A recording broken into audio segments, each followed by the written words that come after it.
I would like to invite Robert Vosa to come forward and lead us in the pledge.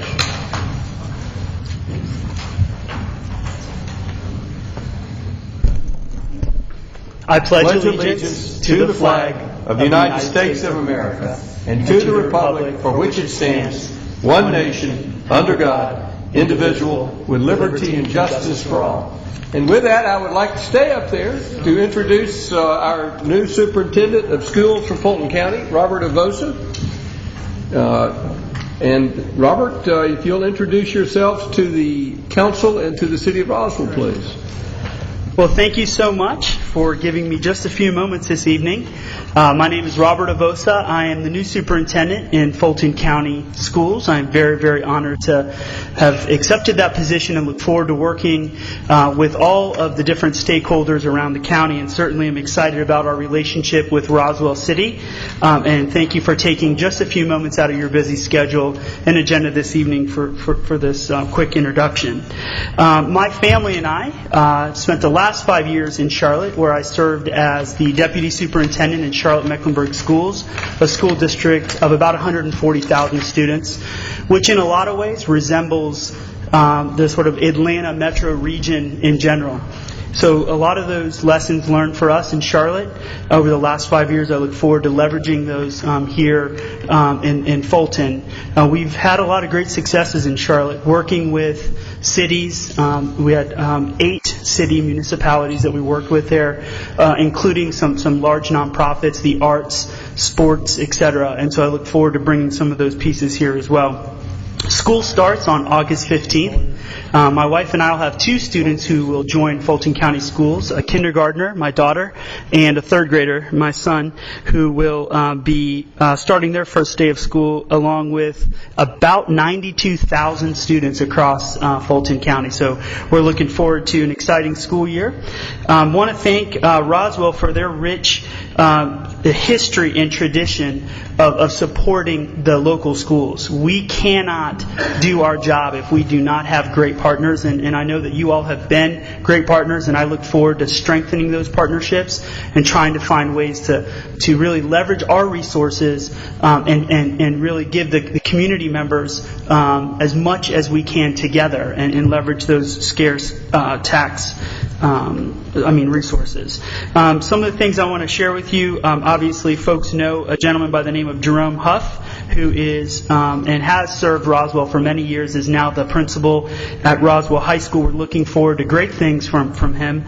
I know he'll continue to do well. As well as Melinda Springman, who's at Elkins Point Middle School. She's a new principal, and we're looking forward to her strong leadership, and we'll continue to support them. Just want to share just a couple of things about me, and I just wanted you to know I am extremely passionate about my work. I have had great opportunities in my lifetime, starting in Orlando, Florida as a teacher and principal, as mentioned, years in Charlotte.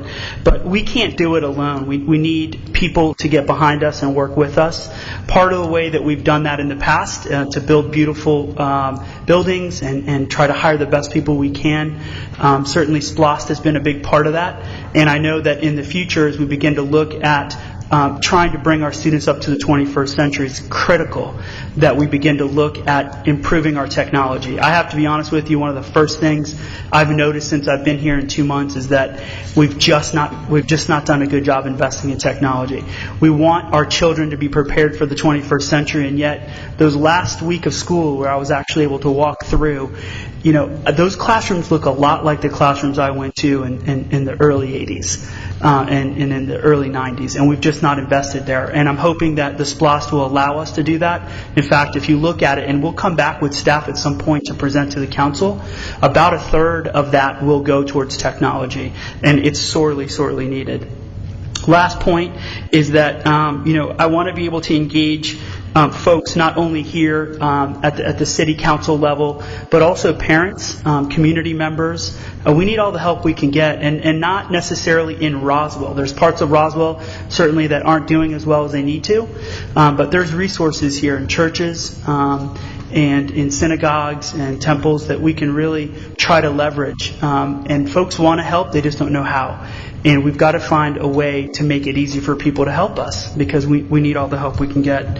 But I certainly believe that we can't do this alone. We need our parents and deeply involved.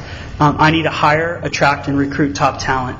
And I just wanted to let you know that I'm here to work hard for the County of Fulton, and look forward to continuing our relationship and strengthen it in many ways. So thank you for giving me a few moments, and thank you for letting me lead the pledge. Mayor Wood. Thank you, Robert. We look forward to working with you. This council stands ready to, for any ideas you've got, to partner with you. We recognize the importance that the school plays in not just teaching the children, but creating attracting and keeping people in the city of Roswell, and you're a key part of quality of life here. We appreciate your being one of the largest employers in the city of Roswell and the jobs that you bring to this city. We appreciate the cooperation we've had over the years between our recreation department and the schools and those joint recreational facilities that we have on your property. We look forward to continuation of that. And I would encourage you, at some point in time, I serve on the board of the Roswell Teaching Museum, which is one of your institutions. So if you get a chance, we'd like you to come visit the Roswell Teaching Museum, which is part of your facilities, and it also was the school that I attended when I was in elementary school. And you know you're getting old when your school is now a museum. But it's a wonderful benefit to the city of Roswell, and we hope that you'll come up here and visit the teaching museum. So let's have a hand for Robert DeVosa. He's going to do a great job for the city. Thank you very much.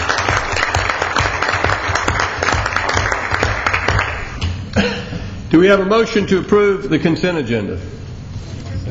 Motion by Councilwoman Diamond, a second by Councilman Eigelhart. Does anyone on the audience have any questions or comments regarding the consent agenda? All in favor of the motion, raise their hands. Passes unanimously. At this time, I'll call upon Councilmember Betty Price. The only item on my agenda this evening is the approval of the resolution to transmit the 2030 comprehensive plan, the community agenda, including the short-term work program and capital improvement element. This was deferred from July 11th. And Mr. Townsend is going to present that. Thank you. This is a request to transmit the comprehensive plan. It is identified as the community agenda, which includes the short-term work program and the capital improvement element. Earlier today, everyone, I hope, was emailed a list of 54 items which were identified as part of the work session on Friday. I don't intend to go over each of those individually. There was some clarification that staff is looking for in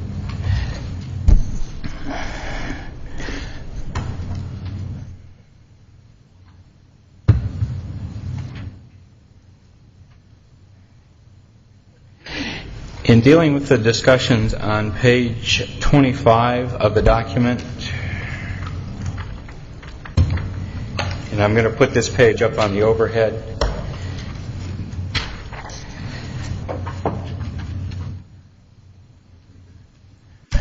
There was discussion at the work session originally changing this blue category to an office residential. I believe that was discussed early on in the work session. Subsequent to that, 2 hours later, when we got back to the discussion, there was discussion of identifying this area all as fuchsia. So there needs to be some clarification to staff as to the desires of council in making the distinction of where they would be allowed as office residential, because the fuchsia category is identified as this color here. So this would all become this red type of color. And how will the plan change if we make it all fuchsia from what it is today? From what it's showing is fuchsia, and is that turquoise? I don't know. Turquoise. I'm not a color guy. I'm calling it blue. What would be the, other than changing the color on the map? Could you tell us the change, you're trying to decide what change we're trying to make, other than colors. I love colors. We can, Okay. we can have the color of the rainbow, but Okay. get to what the crux is. The blue was identified originally as office commercial. That was subsequently changed to office residential as a mix of uses. The fuchsia color includes all of the mixes of uses, commercial, office, and residential as a component.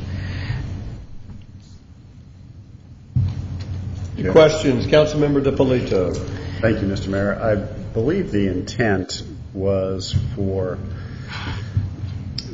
the blue area in the southeast quadrant to be office residential, which is why we wanted to change the legend to say office and residential, not realizing that there was a separate diagram. At the time we were just looking at the southeast quadrant. We didn't realize there was a larger diagram that included other blue areas. Right. So I right. think your suggestion of making that all fuchsia works, and then in the text we can just explain that in the southeast quadrant, the area to the, I guess, east of Old Alabama Road would be office and residential.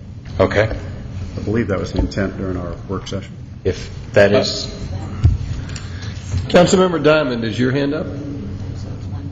I was just going to clarify that then you just leave the other blue. Councilmember Eichelhardt. Mr. Orleans has one question for you. Councilmember Orleans.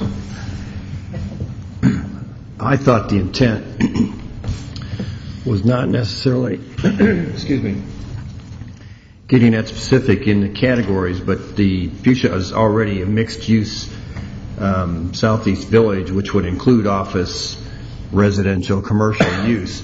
And I think the intent was to not have that area split by Old Alabama Road for two different directions, that the thought process was just having it all together, whatever we were working on. Right. And then by using the fuchsia color written designation of mixed use, I think that helps cover everything. So that was what my interpretation and thoughts were from hearing different comments. I believe that's why staff is asking for some clarification. I'll ask Councilmember Price to put this in a motion as part of passing this thing, so we get a vote on this. Okay. But other comments or questions? Councilmember Wynn. Thank you, Mr. Mayor. Mr. Townsend, I think, when we were talking about changing the blue to fuchsia, I think another thing that was brought up, especially with several of our citizens who spoke that day, was to maybe try to bring anything that was abutting a residential area, Martin's Landing, east of Old Alabama, maybe to the point of showing a restricted of to a no or low rise office and residential on the east side of Old Alabama. Is that something that you remember that we were discussing that might put in like a caveat in the comp plan to be a little bit more? Would you feel it would be best dealing with the design principles in the southwest quadrant? Do you feel that would be appropriate? Southeast quadrant? So adding a bullet point that would identify that is if abutting residential. And I can give you the wording. It should be restricted. I don't like should be, but something to the point of restricting it to low or low-rise office and residential on the east side of Old Alabama. Or if you want to say abutting residential, that would be, a little bit more general. Yeah, I think that would work if that's okay with council. That sounds wonderful. I am concerned, though, that I don't want to mislead anybody. Because if someone looks at this map in this area and says, this is going to be, low-rise office residential, we need to recognize and let the public know that it's currently zoned for 7 to 9 story buildings. And so if, in the sense of full disclosure, right, we need to disclose to people in here that it is currently zoned for that, and if the developer wishes to develop it for that, our city attorney has advised us we're not in a position to insist upon the comprehensive plan. And I agree with you, Mr. Mayor, on that one, because what this is, remember, it's the 2030 vision plan. So if somebody comes in and wants to do something else, this is what we say. But if they want to come in and use the existing zoning, yes, then we have, no authority to tell them that they cannot do that. This is a vision. If somebody wants to come in and do something different, then this would be our vision for that southeast quadrant east of Old Alabama. That existing condition is identified on page 21 and does lay out those caveats of what they are permitted to do. Other comments? Councilman Orleans. I was just going to follow up on what Councilwoman Nguyen was saying. It is a vision, and that's why I think the thought process was trying to include that whole area so that if somebody comes in with a vision, we're looking at the entire area. We're not trying to look at different parcels within the area because it is a lot of undeveloped land yet. And that's what I think the thought for the future was, to just kind of put it together and not have it two different colors and two different categories is all. So is it the direction that the southeast quadrant of Old Alabama be a fuchsia color? I'm going to ask Councilmember Price to put it in the form of a motion so we don't get this, is it a direction? I want to have a vote. Okay. And so currently it was proposed as two colors. I want the council to vote on this rather than just seek direction. Okay. She can make whatever that motion is. We'll have a motion and a vote of council to either make it two colors or one, and what that direction is as part of her motion. Other comments or questions? Councilmember Nguyen. Thank you, Mr. Mayor. Mr. Townsend, number 18, page 28, about changing it to 8 to 6 stories. It's 6 stories. Okay, great. And then page 29, we were adding, I know that the mayor, because I said it's significant additional, and he wanted the word additional removed. Right. So we are adding, Significant green. we are adding that into that. Am I correct? That's correct. Okay, thank you, Mr. Townsend. Other comments or questions? I've got a question in our short-term work plan. The first question, can we initiate that short-term work plan now, or do we have to wait till we get a final vote? It needs to be adopted, right? But they can probably...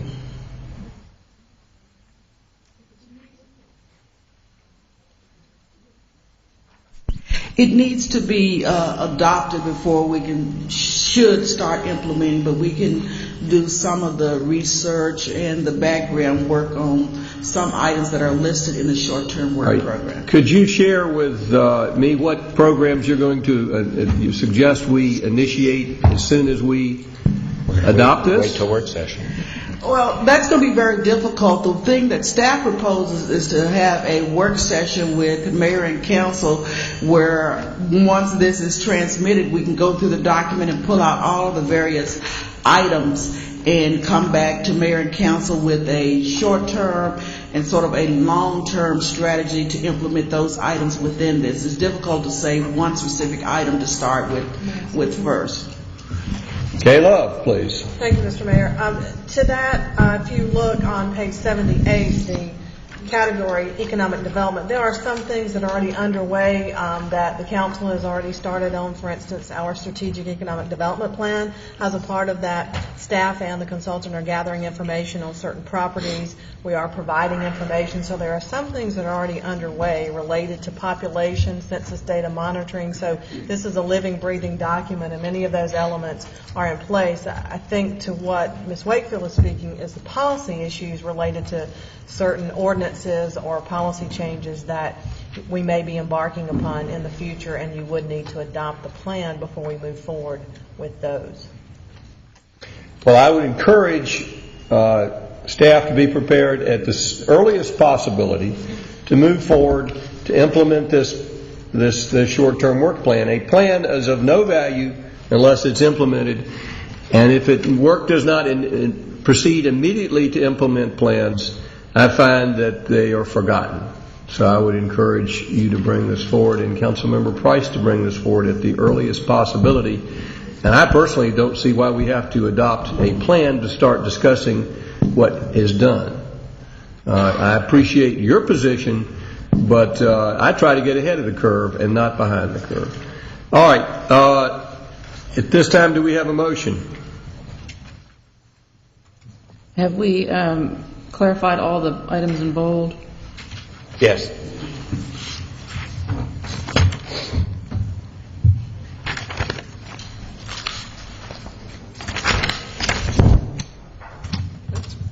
Okay, I move to approve the resolution to transmit the 2030 Comprehensive Plan Community Agenda, including short-term work program and capital improvement element, with the changes as printed that came from the work session on 7/22. Additionally, on page 25, to change the blue color on the east side of Old Alabama Road to fuchsia, which is the mixed-use southeast village, and the corollary on page 28 also. Is that your motion? I believe so, unless I've missed something. I don't believe you missed anything. We have a motion by Councilmember Price. Is there a second? Second.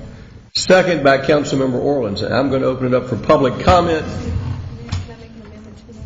Certainly you can propose an amendment. Thank you, Mr. Mayor. Councilwoman Price, if we could do a caveat for the abutting residential that Mr. Brown's, God bless you, that I was talking to y'all about saying something about should be restricted to no or low-rise office and residential abutting residential. Was that a caveat already in there? I sort of understood that. No, was that caveat already in there? I need to add that. That's all right, I apologize. I thought it was already in there. No, sir. We have a motion to amend to add that caveat. Is there a second to add that? Second by Councilmember DiPolito. Are there any further amendments? Can you have that repeated?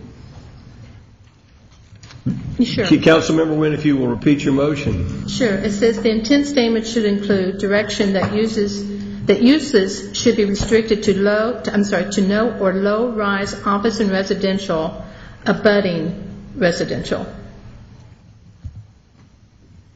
And this is on the southeast quadrant. Was the caveat to say, but it's currently zoned for? Well, there is a.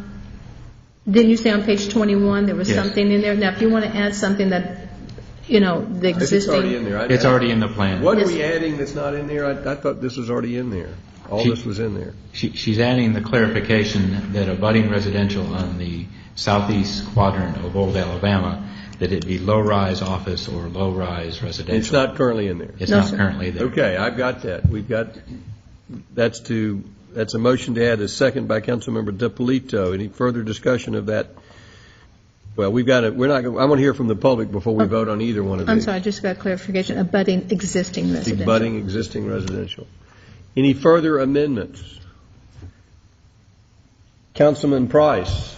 I'm sorry I don't have the exact reference to where it is, but I believe it appears twice. And it was something where we described auto-related strip malls. And I thought perhaps, since there are a number of different types of strip malls, perhaps auto-related doesn't add anything to that, and in fact limits it. Okay. If that would be acceptable to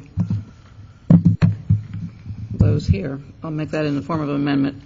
Anywhere it says auto-related strip mall, just to call it strip mall.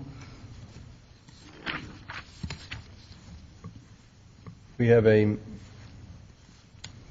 motion to amend. Do we have a second for that motion? Second. Second by Councilmember Wynn. Any other amendments? All right, before we open up the public hearing, this is a vote to transmit. It is not a final vote. We're still open to suggestions. I have understood that those suggestions have to do with minor changes, but minor changes may be very major in some folks' opinion. So this is not the final vote. This is a vote to transmit this plan for approval by the state. It will continue to be open for discussion, and there'll be a final vote once it comes back from the state. So if you have further thoughts or suggestions, the council is still open to those suggestions. And with that, does anyone have any questions or comments from the floor about the motions with the First and Second Amendment? Anyone would like to raise their hand, have any questions or comments? Seeing no hands up, let's vote on the Second Amendment first. That was the Second Amendment to change the language from auto strip mall to just strip mall. All in favor of that motion? Passes unanimously. The second amendment was to put a caveat in this southeast quadrant to say next to existing houses, it would be low rise. No rise and low rise. So it would be no more than low rise. I don't know what no rise is, but Grass. sounds like a.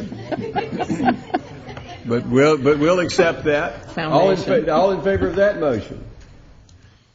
Passes unanimously. Now, with those two amendments, all in favor of passing this comprehensive plan for transmittal to the state, raise their hands. Passes unanimously. Thank you, Councilmember Price. This time we'll call upon Councilmember Jerry Orleans. Thank you. First item is approval of an amendment to Chapter 3, alcoholic beverages of the City of Roswell Code of Ordinances to allow for the sale of alcoholic beverages by the package on Sundays and to add the referendum to the November 8, 2011 general election ballot. And this is the first reading. We can have the reading. Thank you. This is ordinance of the City of Roswell, Georgia, to amend Chapter 3 of the Roswell Code of Ordinances to allow for the sale of alcoholic beverages by the package on Sundays, if approved by a citywide referendum, to be held in conjunction with the 2011 general election, to repeal conflicting ordinances, to call for a referendum on the question, and for other purposes. Now, therefore, be it ordained, and is hereby ordained that subject to passage by Roswell voters of a public referendum, Chapter 3, Alcoholic Beverages, is hereby amended as follows. Article 3.5, Business Regulations, Section 3.5.5, Days when Sales Unlawful of the Roswell Code of Ordinances, is amended by deleting subsection B in its entirety and replacing said subsection with a new subsection B to read as follows, text of which is incorporated herein by reference. Article 3.5 is further amended by deleting subsection A of Section 3.5.6, Hours of Operation, in its entirety, and replacing said subsection A with a new subsection A to read as follows, text of which is incorporated herein by reference. And be it further ordained by the Mayor and Council that the City of Roswell hereby calls for a special election as provided by law for the purpose of submitting the question to the electors of the City of Roswell. If approved, this will be the first reading of the ordinance. Mr. Davidson, if that referendum is, if the council approves the referendum, what would the ballot question, how would the ballot question read? It will read, shall the governing authority of the City of Roswell be authorized to permit and regulate package sales by retailers of malt beverages, wine, and distilled spirits on Sundays between the hours of 12:30 p.m. and 11:30 p.m.? And then there would be a yes or a no checkbox. Thank you. Does the council have any questions? Councilman DiPolito. Thank you, Mr. Mayor. I support this ordinance. I just had a question on the clarification on why we are carving out Sunday sales as being a separate item. If somebody was to receive an alcohol license and this referendum passed, wouldn't Sunday be included? The wording just seems a little bit more complicated than I would think it needs to be. Well, the hours are going to be a little bit different on Sundays. They can't serve until, they can't sell it until after 12:30. Okay. So it's just easier. So we're to do that. separating just because of the hours? Mhm. Okay, thank you. Councilmember Diamond, did you have a question? Yeah, is that a state time that was set, or that's? Yes, this is taken directly from the state. Any other questions? Do we have a motion? Question. Betty, Councilmember Price. So let me clarify. We are actually, we are voting on the amendment to our ordinance, or are we voting to allow a referendum? I mean, which comes first, the chicken or the egg? You would be passing the ordinance subject to a voter approval of the referendum. So if it passes the referendum, it will be in our code. It will not come back to council. Okay, it's just the way it's worded on our brown sheet. It makes the referendum seem secondary. Well, you would be passing the ordinance with these two readings, but it would be subject to voter approval, which is how the referendum method would work. Okay, thank you. Do we have a motion? A move for approval for the first reading. Motion by Councilman Orleans for approval. Is there a second? Second by Councilmember Nguyen. Does anyone in the audience have any questions or comments?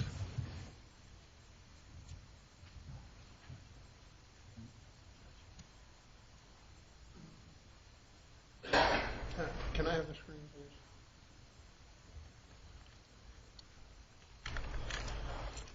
Mayor, Council. I'm certainly encouraged by the fact that you're all taking my recommendation I made back in May during the I knew, Ken, I'd get a rise out of you there, right? Grandstanding, right? Reminds me of an old saying, if 5 people tell you you're drunk, sit down. Well, in this particular case, if 5 local municipalities tell you they're putting on a ballot, I think you ought to do the same. This city certainly needs all the revenues that it can stand in light of its outrageous use of reserves to the tune of $11.5 million, which is 50% more than you've ever done any year in the past 3 years. This is from your own approved budget. $11.5 million. Thank you.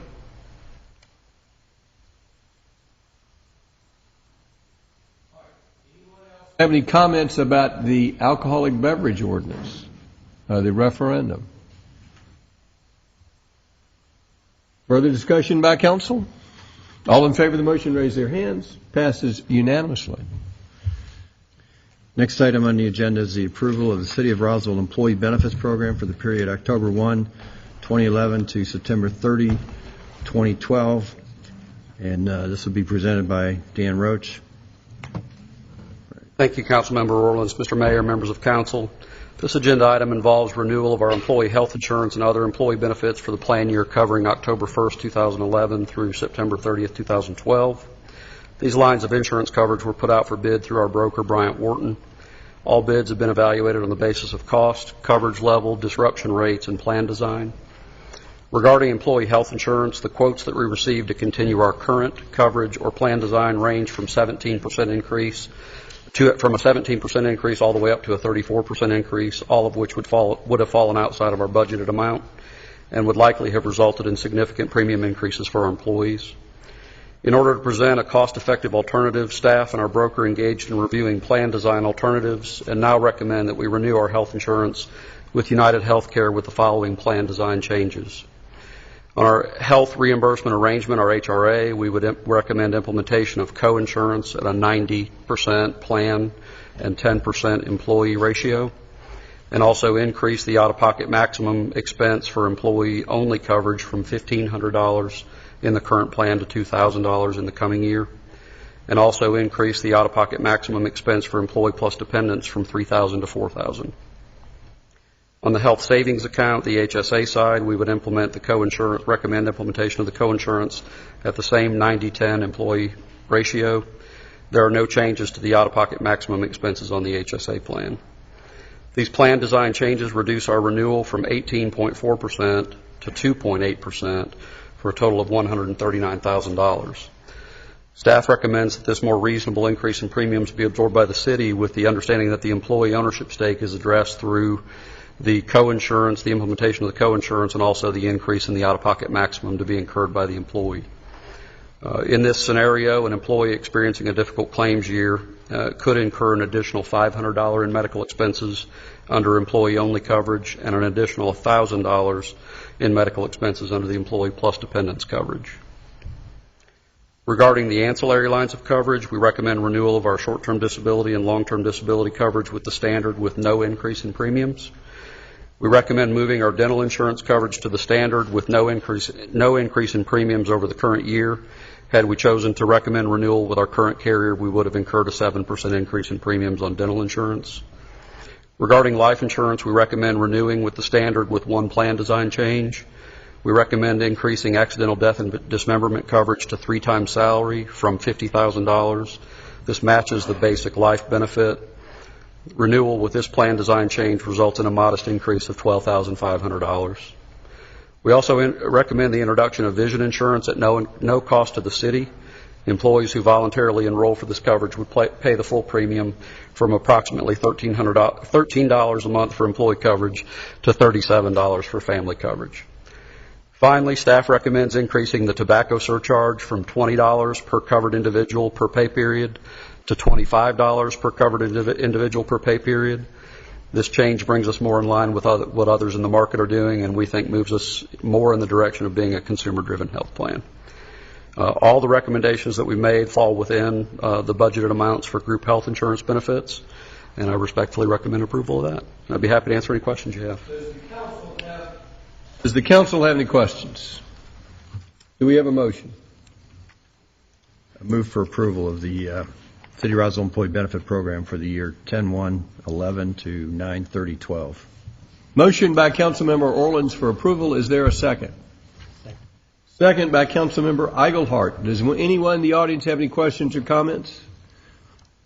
Any further discussion by council? All in favor of the motion, raise their hands. Passes unanimously. Thank you. Councilmember Rich DiPolito. Thank you, Mr. Mayor. This item is approval for the mayor and/or city administrator to sign a contract for road resurfacing with C.W. Matthews Contracting in the amount of $1,801,409.10. Mr. Lowe. Thank you, Councilman DiPolito.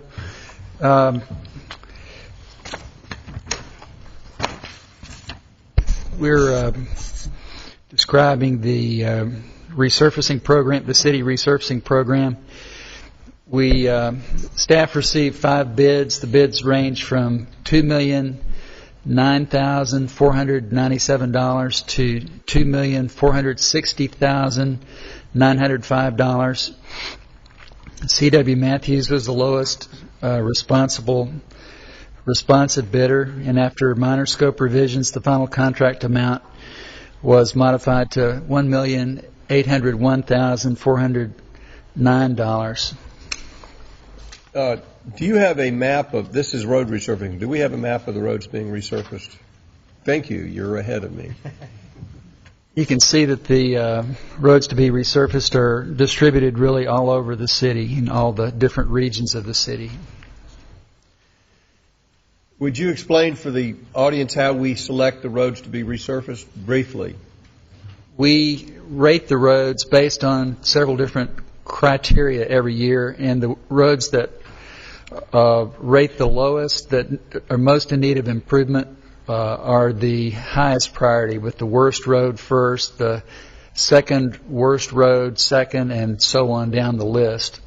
So it's not a political decision, it's done by staff without influence by the council, and it's purely based upon the merits.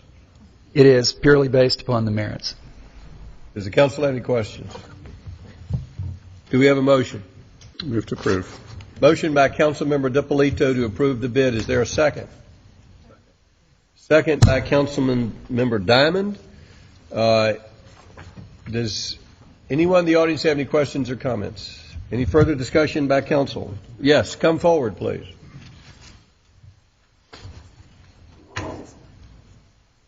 If you'll give us your name and address and fill in a speaker card before you leave tonight, we would appreciate it. My name is Jacob Lilly, resident here in Roswell, and I just have one minor question, which is, I understand that the road selection is based on demerits. Is it also based on volume of use? I need to ask Neo about that question.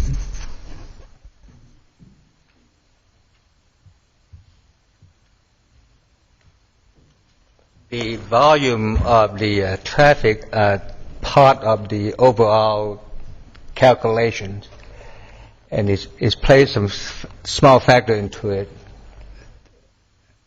I'll let you have any other question. I mean, I'd be glad to explain some more. Thanks. Any other questions from the audience? Any further discussion by council? Councilmember DiPolito. Thank you. I just wanted to clarify that the condition of the road, of all the roads, are reviewed each year. Is that correct? Yes, they're rated every year. So we may not directly count volumes of traffic, but we take a look at the roads each year and see the condition. So if there's a higher volume, it's likely that there'll be more wear and tear on the road. So indirectly, we actually take that into account. We do take that into account. We don't count minor roads very frequently, but we have an estimate of the amount of traffic that's on them. Okay, thank you. Any further discussion before we vote? All in favor of the motion, raise the hands. Passes unanimously.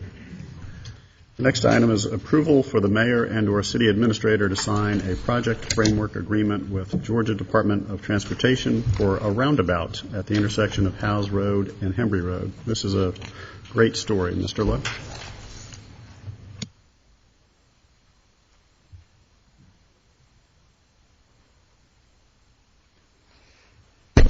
Thank you, Councilman DiPolito. The intersection of Hembry Road and House Road has been, we've been offered some free federal money to design, purchase the right-of-way for, and construct a roundabout at this location. Georgia DOT had proposed this as a roundabout for an intersection improvement at this location.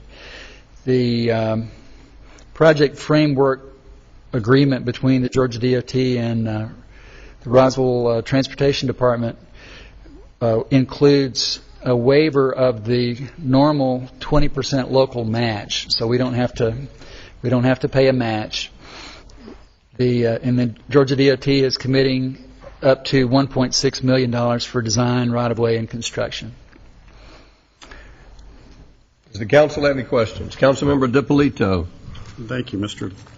Mayor. Mr. Lowe, as far as a schedule goes, do you have anything to help the audience understand when public meetings are going to take place and that process? Because this approval is just to get started on the design, but we're not quite at the point yet where we're going to have public meetings. We would hire a consultant, we would develop a concept, and then during the time of the concept development, we would have meetings with the public where they would be allowed to provide input. We would also have an opportunity for public input during the development of preliminary plans, and then before the project goes to construction as well. So there would be several steps along the way when we would seek and obtain public input. Do we have an idea of the schedule? When will our design consultants start? When do we expect to have our first public meeting on this? I'm going to refer to Franco DeMarco, our engineering design manager, and ask him to help with that.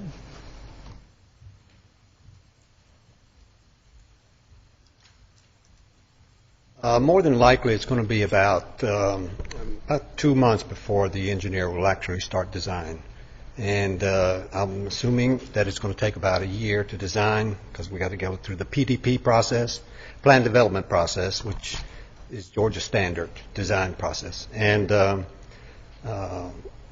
after that, it's about all that we need to do right now. So the first couple months are survey work, environmental, those sorts of things, and then we'll start to have some items to review. By the time the contract is signed, and it'll probably be a couple of months before they actually get started, and then from there on, it's the concept will probably take another 2 months, and design will probably be about a year. I'm estimating. So perhaps by the end of the year, we'll be able to have a public meeting or two and start getting some feedback on some design concepts. Yes. Okay. Thank you. Councilmember Price. Can you tell us sort of how this intersection was selected as our second potential roundabout? The first one met with a good deal of opposition from the public, even though we knew it was a terrible intersection and it was very accident prone there. And now I think we're very happy that has met with great reception from everyone who uses it. So is there a comparability in this intersection that have marked it as a potential for the next one? Well, we want to make sure that the first one was successful before we launched on any other ones. And we're fortunate that it was wildly successful, and many, many people like it. It just so happened that we saw the need for an intersection improvement at this location for turn lanes or something like that. And Georgia DOT just volunteered, hey, we've got some free federal roundabout money. Would you like to, is this a suitable location for a roundabout? And the geometry seemed to be well suited for a roundabout. So it just sort of worked out that way from a timing standpoint. Have we received any public response at this point? We have attended some neighborhood meetings from one or two adjacent neighborhoods, and we haven't received any positive or negative response yet about a roundabout. Thank you. Other comments or questions? Councilmember Wynn.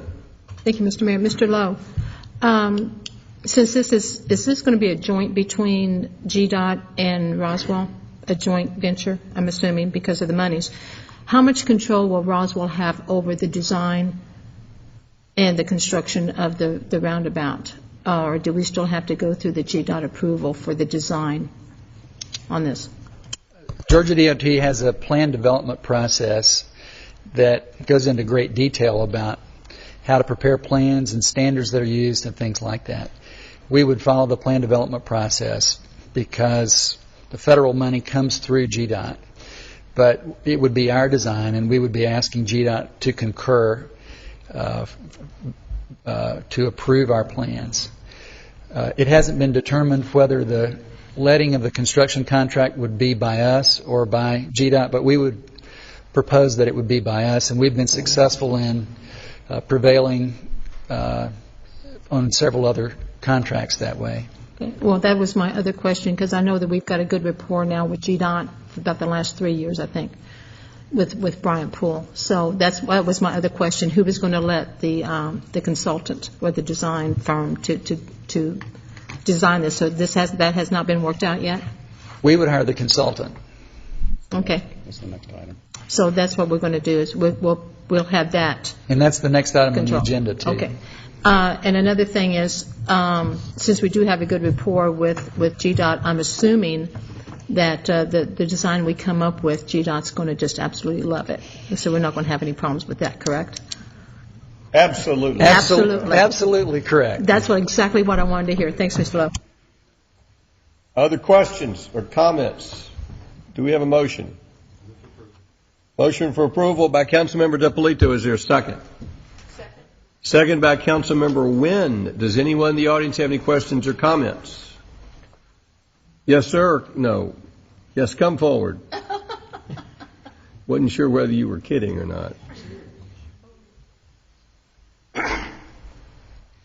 Ricky Spencer, 710 Upper Hembry Road.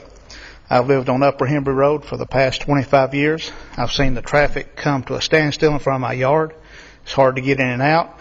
Traffic backs up on Hembry, it backs up on Upper Hembry, and I want to be the first to give a positive outlook for this, because I have seen what Grimes Bridge done, and I think it's great.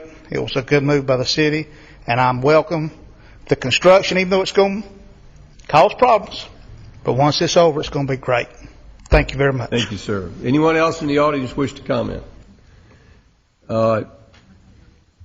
I'll comment before Councilmember Price does. I want to compliment our staff for this project, and not just this project, but for the initial project. And I want to compliment Councilman DiPolito, Councilmember Wynn, and the rest of the council who approved this roundabout. I'm convinced that the reason we're getting this grant and this project is that we showed ourselves a pioneer in North Fulton County on the first roundabout, and this is the payback. The second one's free. So our citizens are getting a $2 million roundabout at Congressman Price's expense, and we appreciate that. And again, I want to compliment everybody who made the first project a success, and I'm confident that the second project will be a success. I don't know if it will be as big a success because that one is hard. That's going to be hard to duplicate that success. But great project, and I want to thank everybody who made this happen. Councilmember Price. Now, this looks like a 2-lane roundabout. Is that correct, or it just looks that way?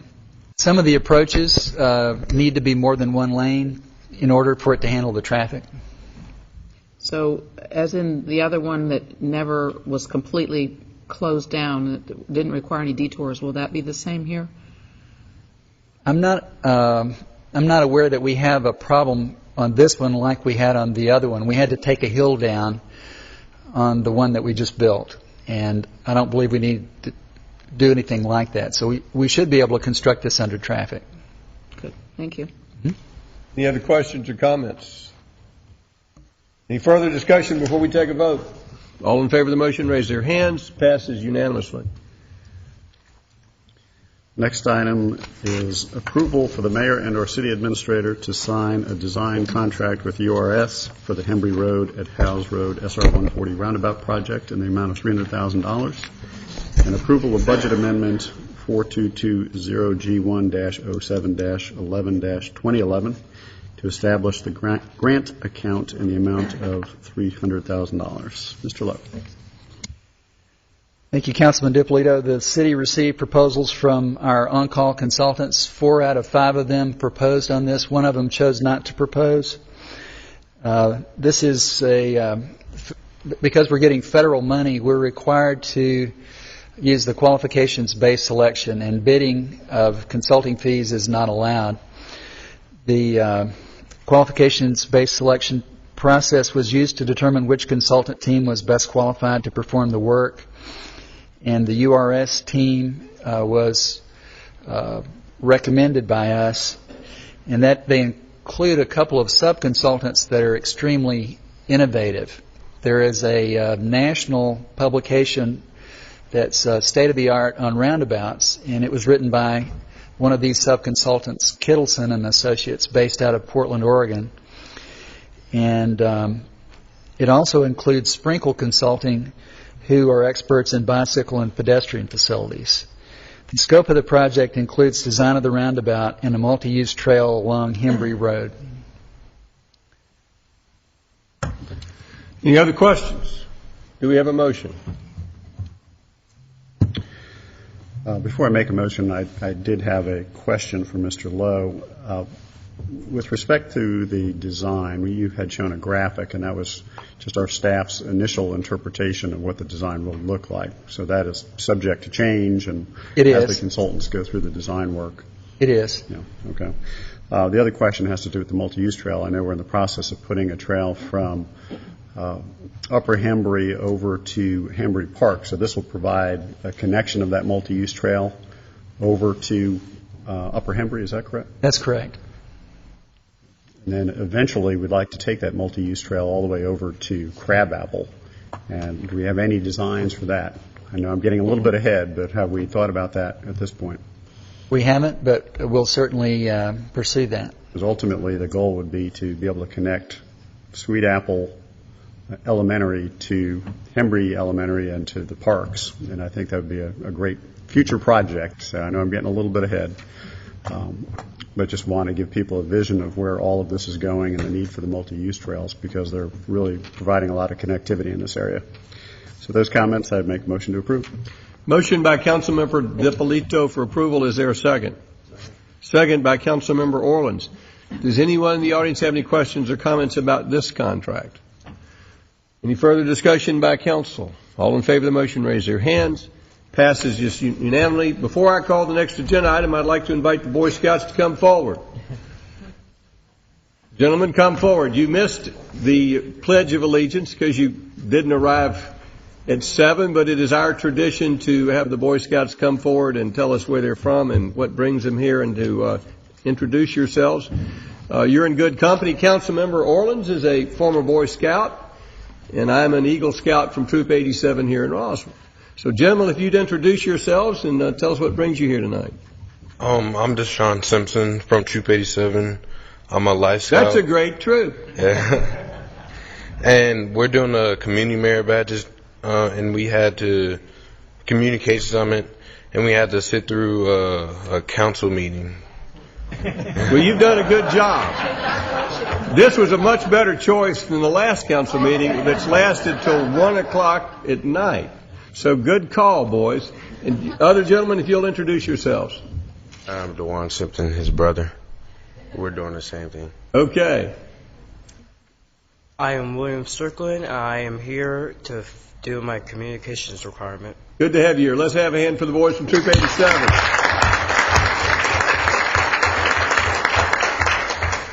This time we'll turn to our city attorney for his report. Thank you, Mayor. The first item I have is an appeal of the issuance of an alcohol beverage license, retail package, liquor, beer, and wine to R&B Wines and Spirits and Boniface Auto, 1425 Market Boulevard, number 300, Roswell, Georgia. On June 2nd, the Alcohol Beverage Licensing Board had a hearing, and they issued a retail package, liquor, beer, wine, to R&B Wines and Spirits and Boniface Auto. After that hearing, but during the meeting, a couple of people came forward and objected to the issuance of the license. One of those people, Mr. Watley, has filed an appeal to the mayor and council. His appeal states that he believes that the liquor store is less than 500 yards from another liquor store, and he will present his case, or his attorney will present his case. And the applicant is also here, represented by an attorney. The standard of review would be any evidence on this, Mayor. So if you find any evidence to support the Alcohol Beverage Licensing Board's decision, you must uphold their decision. If you would go back and tell us again, is this a state law or a city ordinance that we're dealing with? It's a city ordinance, and Mr. Townsend has the distance requirement. When we review these, we require all applicants to have a survey. This applicant presented a survey that was reviewed. I'm not a surveyor, so. But if we'd start with if you could tell us exactly what the city ordinance says. Mr. Townsend. And how is it measured? Is it crow flies? It's right here. If you'll read that for us here. It says, no package distilled spirits license shall be issued for any place of business which is located within 500 yards of another licensed packaged distilled spirits business, unless otherwise provided by law. All measurements to determine the distances referred to in this section shall be measured by the most direct route of travel on the ground and shall be measured in the following manner. In a straight line from the front door of the structure from which the beverage alcohol is sold or offered for sale to the front door of the building of a church, government-owned treatment center, or a retail package store. Thank you, sir. If Mr. Townsend, were you going to present the survey? This was the survey. This was the survey presented to the Alcohol Licensing Board on which they based their approval. I believe Mr. Watley might have some other evidence that he would like to present, but Is this certified? this is. Can you show where the surveyor signed it down the bottom, Brad? Or over to the side? No, go down to the down. Keep going. Keep going. The surveyor's signature. So it is stamped and everything. And this is what they relied on. All right, if you could give show us the how he measured that. Is the dotted line the way the measurement was? If you could, you could blow that up so we can actually see it? What we go on, actually, basically we just go on his word as a surveyor because he stamps it. But it's I understand. From this location up to the right. So he's measured it by the street or the sidewalk? You'll have to ask him when he comes That up. appears to run down the street. Right. So that would be a question for the people when they. All right. I'm just trying to understand the evidence before us. The dotted line is the way he's measured it. All right. This time we'll hear from the appellant.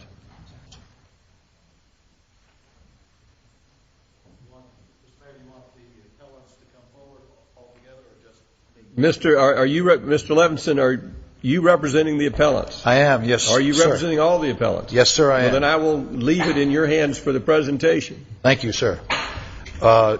Ladies and gentlemen of the council, I'm Louis Levinson, and I am here for both Mr. Whatley and Peter Odaro, O-D-A-R-O, who is your licensee at Odaro Enterprises, Inc., doing business as Liquor Depot. The fundamental disagreement is the method by which the applicant is measuring the distance between his location and Mr. Odaro's location, known as Liquor Depot. What I believe, in summary, is the crux of the misunderstanding is that the applicant is measuring the distance under the old law, which was prior to April 1st, 2007, as was reflected in the survey that you saw, a line that appeared to go following the streets. I couldn't tell too very well, but I think that's what was shown to you on the PowerPoint.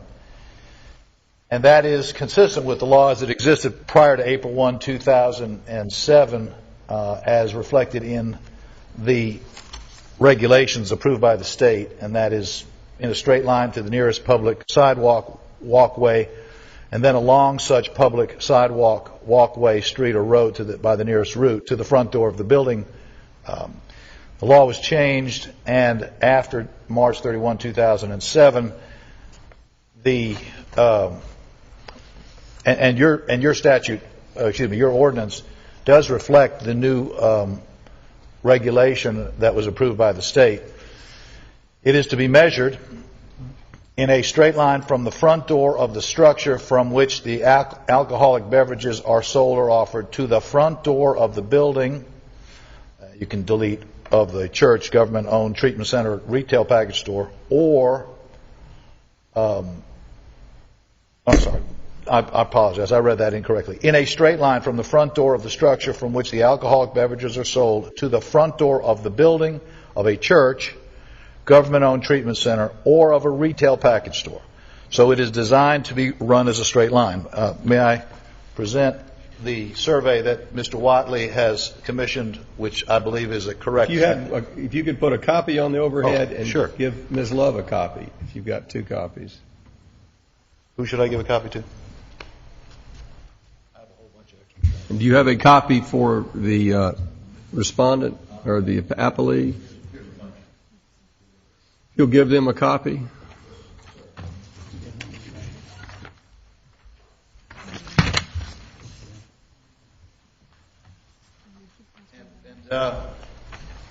And though this may seem like I'm counting how many angels can dance on the head of this pin, Mr. Mayor, the distance as measured according to the new measuring system is 18 feet short of 500 yards. Okay. And therefore we believe that the applicant's proposed location at 1425 Market Boulevard is within 500 yards and therefore violative of both your ordinance and the regulations. Taken the liberty of doing one other thing, which may be of some value to the council. I have an original affidavit. Again, never having done this before, I don't know what the rules of evidence are here, but I have approached and consulted with Mr. David Dial, who is currently the Chief of Operations of the Georgia Department of Revenue for Alcohol and Tobacco Division, from which position he has directed investigators since 2006. And I have that affidavit. maybe I could put it up here and give you all copies of this as well.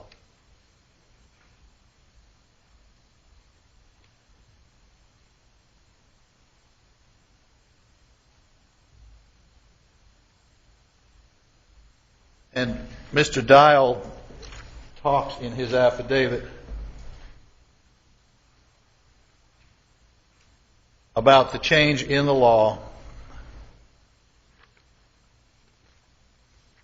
as reflected in paragraph number 3, saying that after April 2007 the rule was changed so that the measurement is made in a straight line on the ground from location to location without going to the nearest sidewalk, pedestrian crosswalk, or road. And he even goes on to say that this distance is measured by one of those wheels, the thing that the people use, and it is to be measured in a straight line even if jaywalking occurs, I assume intending that you cross a street at an angle even if you're not going to cross a street at the crosswalk. And the only thing that would interrupt the straight line would be an immovable object, non-movable object, is what he refers to, such as a tree or a building. And that distance, of course, would be added to the measurement. What I thought was most significant about Mr. Dial's affidavit, which I submit the original to council, is that he opines that obviously when the law conflicts between two different jurisdictions, the more restrictive law is to be applied. And he opines at paragraph 6 of his affidavit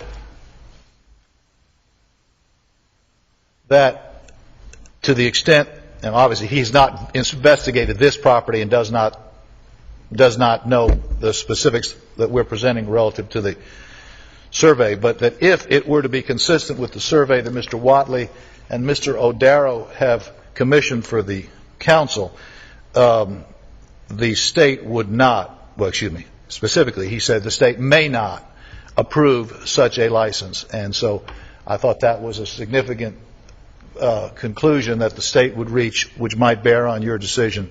That's it.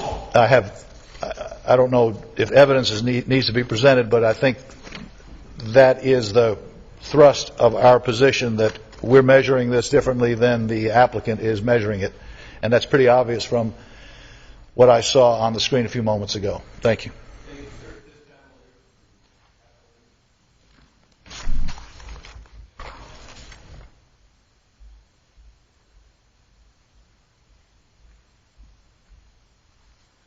Good evening. I'm Mike Sard from Sard and Leff Attorneys, representing the applicant and I guess the respondent on the appeal.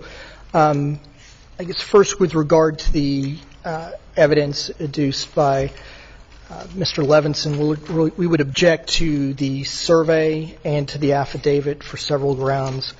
First, obviously, it's hearsay. The folks who've prepared who gave the testimony in the affidavit and who produced the survey are not here subject to cross-examination. Secondly, with regard to Chief Dial's affidavit, Chief Dial is talking about the state requirements. We're here before you on a city ordinance. Number 3, Chief Dial is the Chief of Operations of the Georgia Department of Revenue Alcohol and Tobacco Division. The interpretation of this regulation and its enforcement falls under the purview of the Chief of Enforcement, which is not Chief Dial's position. Last but not least, the Georgia Department of Revenue Alcohol and Tobacco Division, of which Chief Dial is the Chief of Operations, has issued an alcohol license to our client on the basis of this same survey that we've submitted before you. So for all those reasons, we ask that you exclude reference to the survey produced as well as the affidavit of Chief Dial. Let's deal with our objection to evidence first. I understand your objection is that the surveyor is not here, and you object to Chief Dial's affidavit because he's not here. Was there a third objection? Other reasons for Chief Dial's to object to Chief Dial's affidavit. Those are all Chief Dial's not qualified to give that affidavit. He's not qualified and he's not here. Because he's not here because of his position. It's the wrong position. His office has already acted by issuing the alcohol license, and Chief Dial is commenting about state law. We're here before you on a city ordinance. This time I'll hear from Mr. Levinson his response to your objection.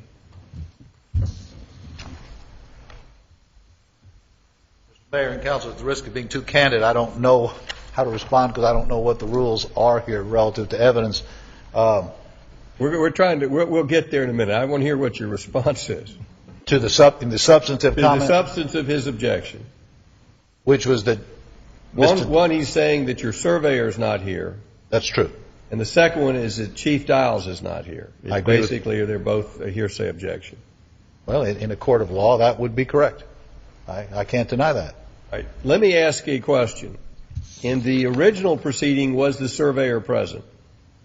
I don't know. Mr. Mayor, I wasn't present. And we admitted the survey in the original proceeding simply based upon the survey. Correct? All I know is that the ordinance requires that the I'm asking my attorney now. I'm sorry. Folks, when we admit the survey from a surveyor, do we require the surveyor to be present? No, we do not. So we admit that evidence as hearsay evidence in the form of the survey. It's part of an application that's sworn by the applicant when he turns it. Right, but it's, and I assume Mr. Levinson's client can swear to this. We have the two clients, appellants here to swear. Well, I think the same rule should apply to both. If we admit surveys at the application, we should admit without the surveyor being present. We should admit surveys at the appeal without the surveyor being present. May I respond, Mr. Mayor? May I respond to that? You may respond. We've got our surveyor here to be subject to cross-examination. I know, but they didn't know their surveyor needed to be present. When you were at that first hearing, the city accepted your surveyor without question. In this case, as the presiding officer, I'm going to rule that the survey, we're going to apply the same rules that we do at the initial hearing, and that is we admit surveys. Because I don't want to, we may establish, if the city council wants to establish a rule requiring surveyors to be present, they can, but right now, we don't require surveyors to be present at the application, and I see no reason to hold the appellant to a higher standard. So we've got two different surveys. I will accept both surveys as accurate, unless you have evidence to the contrary that this survey is not accurate. I don't think the argument is over the accuracy of the surveyors. Both folks are accepting the surveys are accurate. It's the manner of measuring, which I think is in dispute. And we're going to offer evidence to contradict that affidavit. All right. Well, then we'll hear from that evidence. So far as the surveyor, we're admitting it. As far as Dials is concerned, I'm going to sustain the objection. I think that Mr. Davidson can testify as to what the state's practice is and let counsel know that, but I will sustain the objection there because Mr. Dials is not here. That is correct. He is not present.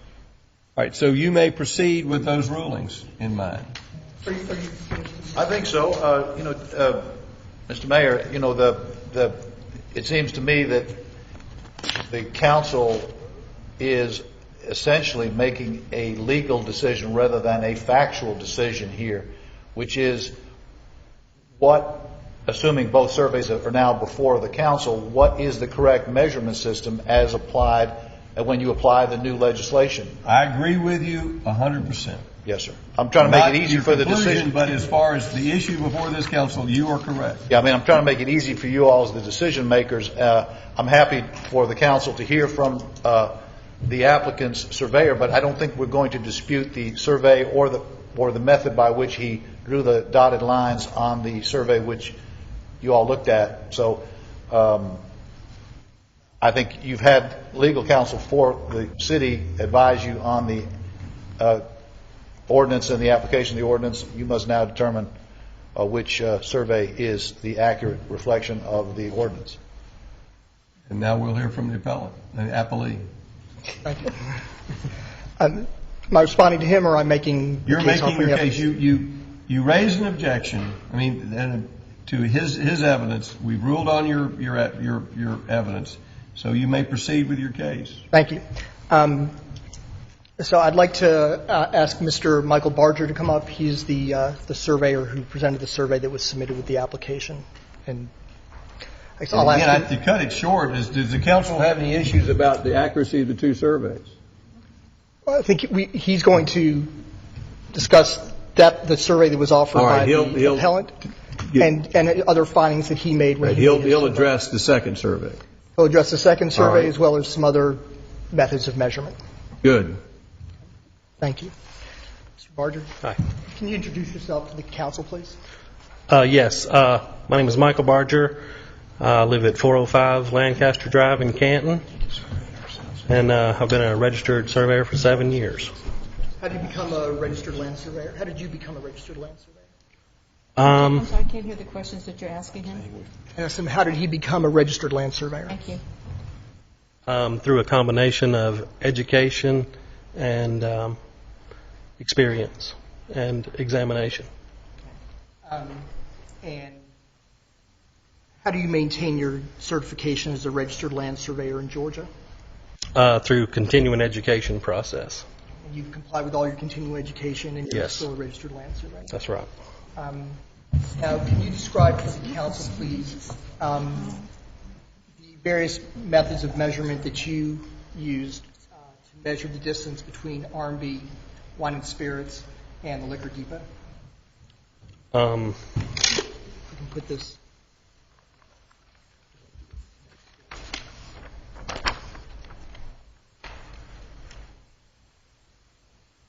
We only have one copy of this, but if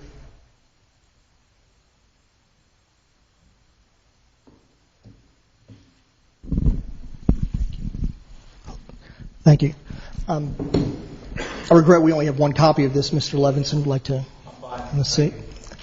Mr. Barger, can you describe for the council the various methods of measurement that you considered to get the most direct route of travel between the two stores?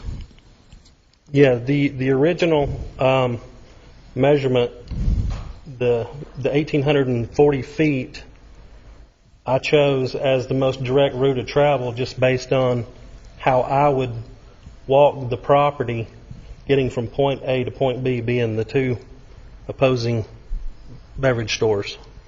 And that accounts, and is that the most unobstructed way? Yes, in my opinion it is. Okay. And why is that?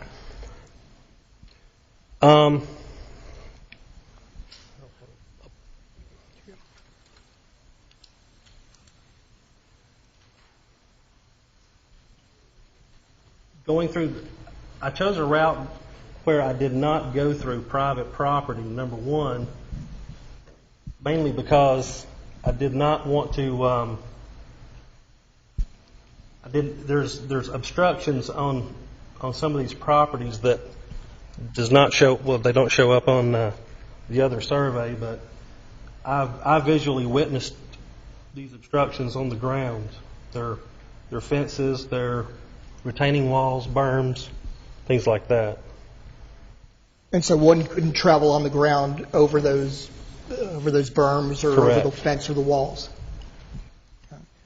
So it looks like you've also provided in this survey a couple of other methods of measurement. If you can describe those, please, for the council, the results of those, and why you didn't use those in the survey that was presented with the application.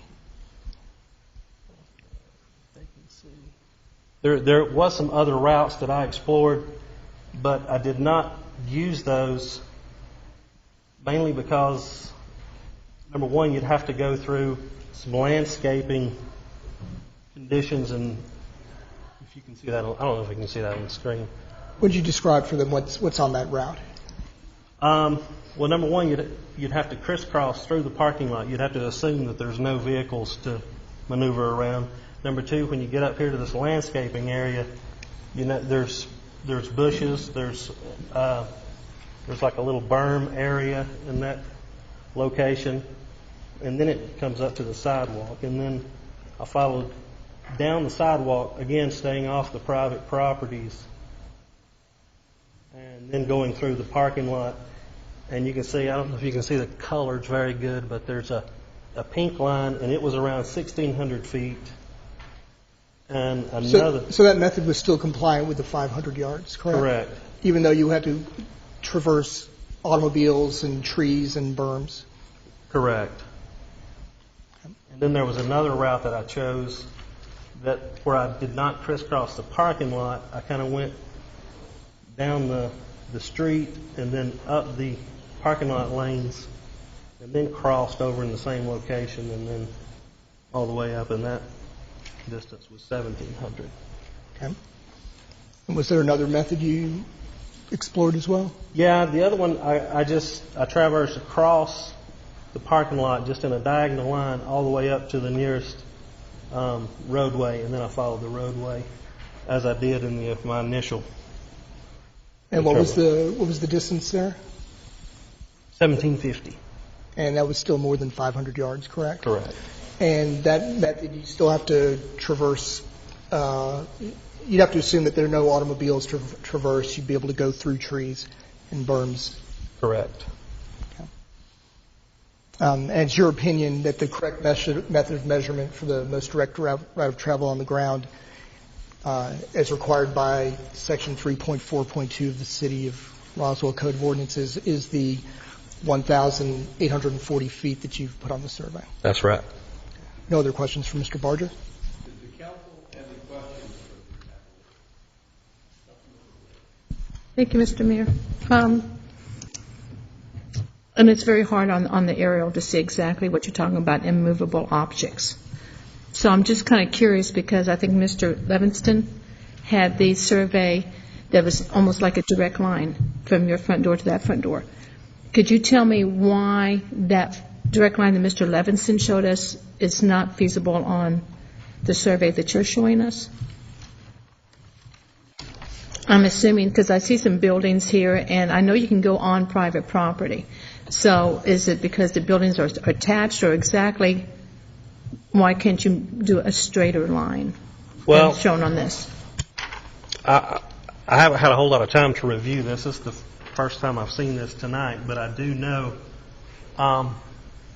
right here where the AGN Auto Gallery, where the line goes across there's a private property line that's got wall and fence in that area.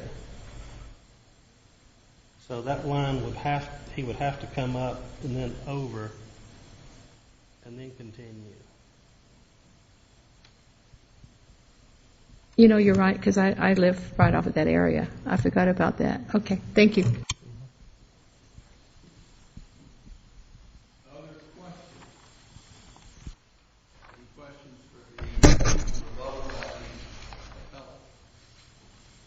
May I ask Mr. Barger a few questions? Yes, sir. Mr. Barger, good evening. Thank you. Mr. Barger, can you explain to council how you interpret the difference between the legislation as it existed before April 1st and as it existed after April 1st, as you have practiced your trade? There was a difference in the way that the law was prior. It did give you a little bit more leeway in describing the direct route of travel, where the new law, it kind of is more vague. Are you saying the new law is more vague? Correct. Well, can you explain to council what is vague about the law that says to be measured in a straight line from the front door of the structure from which alcoholic beverages are sold or offered to the front door of a building, church, government-owned treatment center, or retail package store? What is it about that that's vague? More vague, I mean. With him, and you can ask him his opinion, but to say more vague, I think you're kind of argumentative, and I think the council's going to have to make that determination of what the law is. Very well, sir. Thank you. Then, Ms. Wynn's question of you indicated that you observed a fence where? Okay. I'm not exactly sure where on this drawing the property line is. Excuse me, could you put that on the overhead so we can see what you're doing? Sure, I'm sorry. Yeah, I'm referring to your survey, Mr. Barger, the one that...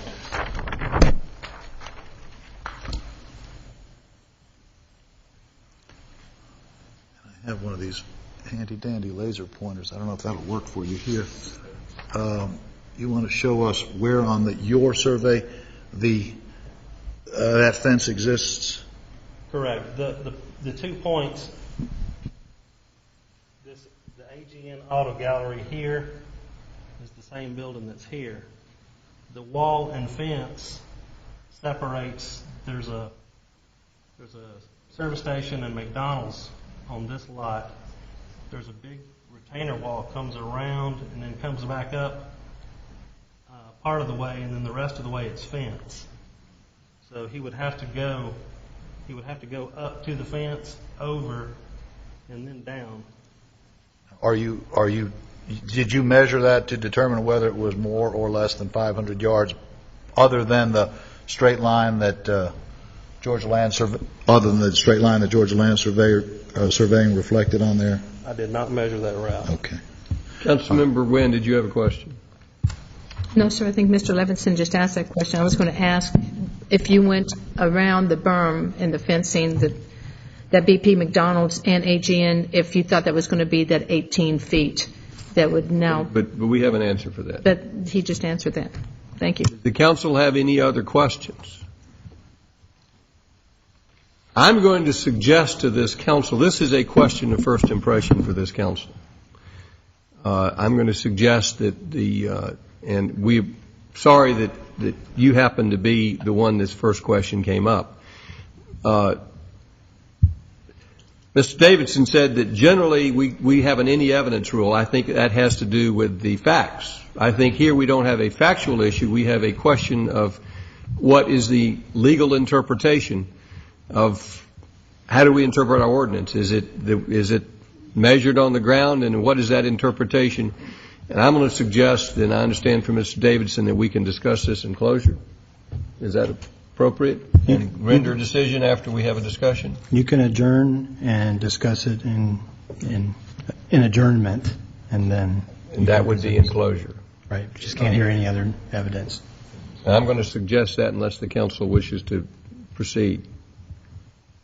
Mr. Mayor, can we close? Can we offer a closing argument? Yes, I'm just trying to decide right now whether this council wants to make a decision tonight in now, or do we want to take it to closure before you make that closing? I'd like you to know what the procedure is going to be. Councilmember DiPolito. What is the purpose of bringing it to closure? What's your reasoning? We've got legal issues here, not just factual issues to discuss. What is the interpretation of and I think we need counsel from our attorney as to what the interpretation is going to be. It's not just a factual issue. And I think it's the first time it's come to this council, and we need to decide what the interpretation is going to be, which I think it's appropriate for the council to discuss after hearing from our attorney. I'm not sure what their decision is going to be, but it looks like they may not be they may wish to make a decision following adjournment. This time we'll have closing arguments. We'll hear from the appellee first and then from the appellant. Any closing statement?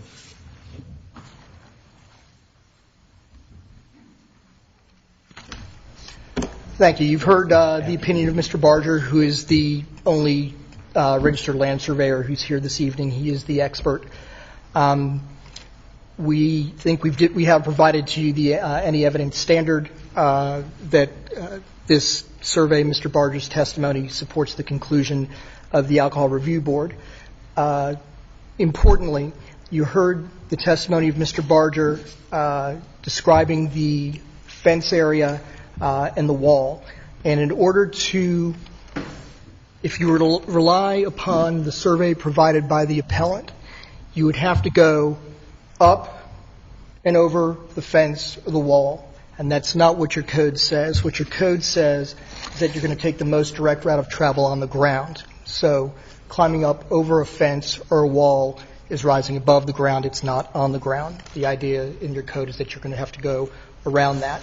Mr. Barger has offered three ways that actually three ways rather that are all compliant with the code. Each of them Each of them are greater than the 500 yards.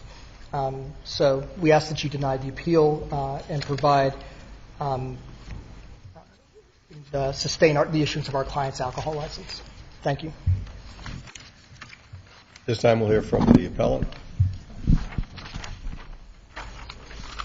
Thank you, Mr. Mayor and Council. To the extent that you're essentially taking this under advisement and to the extent that you are acting in a judicial function in one of those rare instances where you're not just legislating but acting in a adjudicatory role, perhaps the council would consider taking the entire matter under advisement and getting further legal advice both from the city attorney and from the State Department in this is probably not the first time this issue has come up in other municipalities or counties, and perhaps some benefit would come from consulting other disputes along these same lines in the council's decision.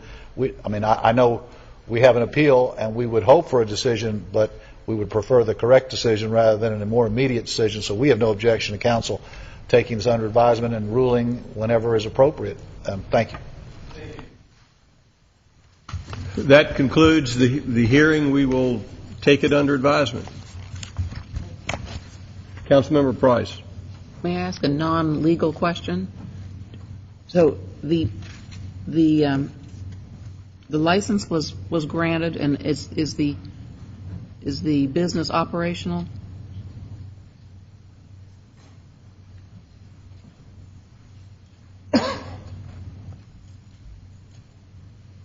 Ms. Price, our client is prepared to open on August the 10th. It already has received its state alcohol license, and it's finishing its bill. I hope to have an answer, if not tonight, shortly thereafter. Okay.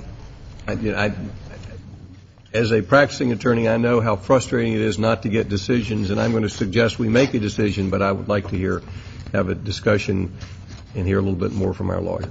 We appreciate that. Is there anything else on your agenda?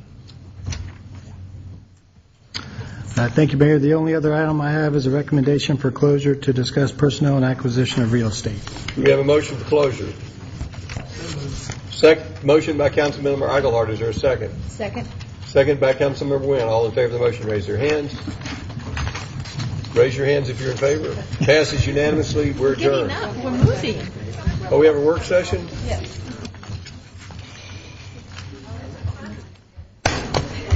What's our work session? Defined contribution plan design. It can be short. It can be short.